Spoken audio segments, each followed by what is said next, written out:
Hi, it's Candice with the Yarmouth Historical Society. I am in the kitchen here at the Yarmouth County Museum for a little bit of fun. See, March is Nutrition Month and it's often celebrated in healthcare, but I wanted to bring a little bit of Nutrition Month into the museum.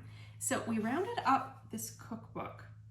It's a little old, it's well loved, and there's lots of notes in the corners on things that were loved and not loved so much.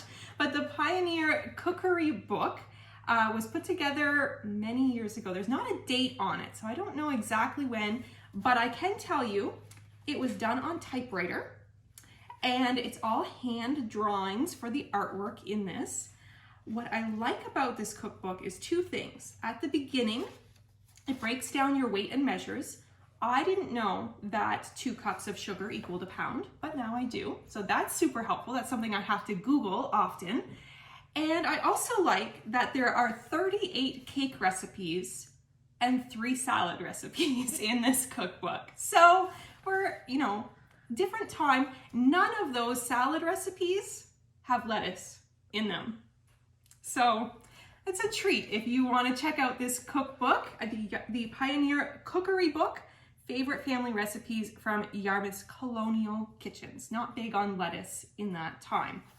But I picked a recipe out of here that caught my eye, and it's for chocolate marshmallow squares. There's no marshmallows in it, but we're gonna see. I have a feeling the texture might be a little bit like marshmallows, and it has chocolate, so it can't be bad, right? It doesn't have a note saying not to make it, and that was a key for picking out a recipe as well. So we're gonna get into it, starting with melting down a little bit of butter and chocolate. Best way to start different recipes.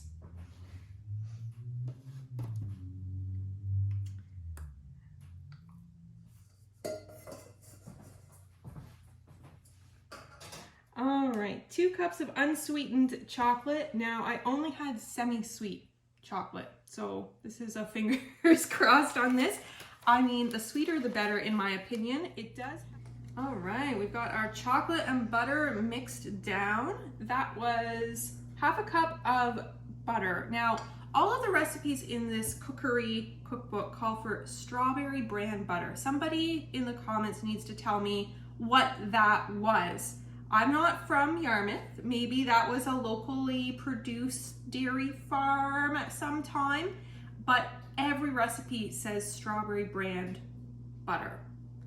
And I'm intrigued as to what it was. I didn't use strawberry brand butter. Can't find it on the shelf anymore, so I'm hoping that, that's gonna be okay. So we're gonna add in our eggs and our sugar.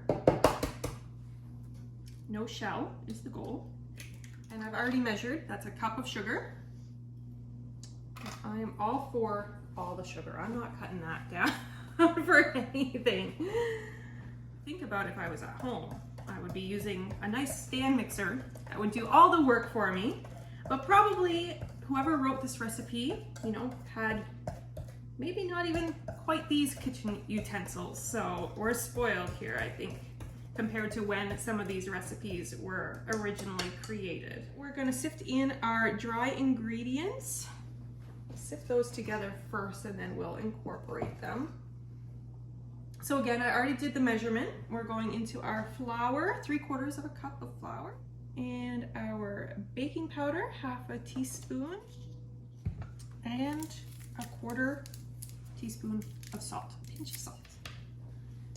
Bring our chocolatey goodness over here. Now, one thing this cookbook did not tell me was when we get to baking, no idea what temperature to bake this at. We set the oven at 350 and it's on a wing and a prayer that we hope that's the right temperature. Most baking, we're right around that temperature. Fingers crossed on that as well. We got a lot of fingers crossed in this recipe, but I think that's what it's like, when you're trying to interpret a recipe. And I like to think that most of the ladies who made this cookbook, they just knew what they were doing. And to write it down was something different. It was all just kind of in their mind. So I kind of like, playing around with that and hopefully we get it we get it right. Chocolatey goodness here. Never mind it doesn't have to be pretty. It has to be delicious. And I like there's bubbles in the chocolate so it's nice and airy. So we've got 2 more ingredients to add. We've got our vanilla. There's a saying, a meme going around though, that says you measure vanilla like you measure garlic. You measure it with your heart and not with a measuring spoon.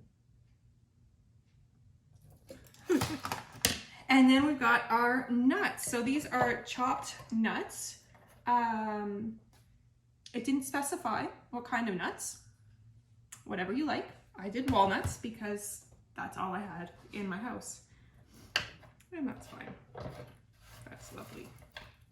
One thing we didn't consider when we started this recipe was that we didn't have a 9x12 pan. So we're going with what lives here at the museum and hoping this circular pan translates somewhere roughly to 9x12. Now it didn't say to grease the pan. We put a light grease of butter in that pan just to be sure nothing really stuck to it. And we're gonna put our ingredients in there, our nice chocolatey spread.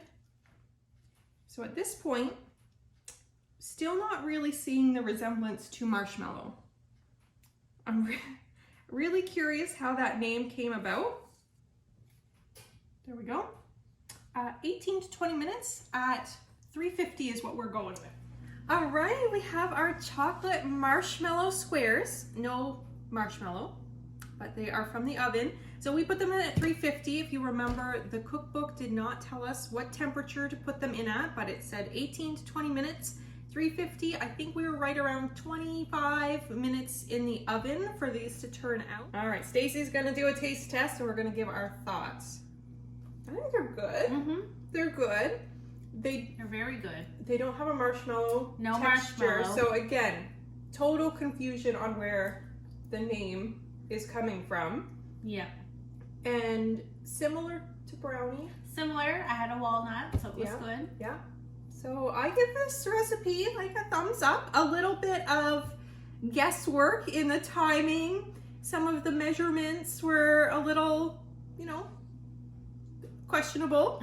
And still don't know what strawberry brand butter is, but turned out with a different brand of butter. So rest assured you can use any butter off the shelf and it will turn out okay. That's for March is Nutrition Month. So go out and try some recipes. You know you have some grandma's recipes in your kitchen. It's a great time to pull those out.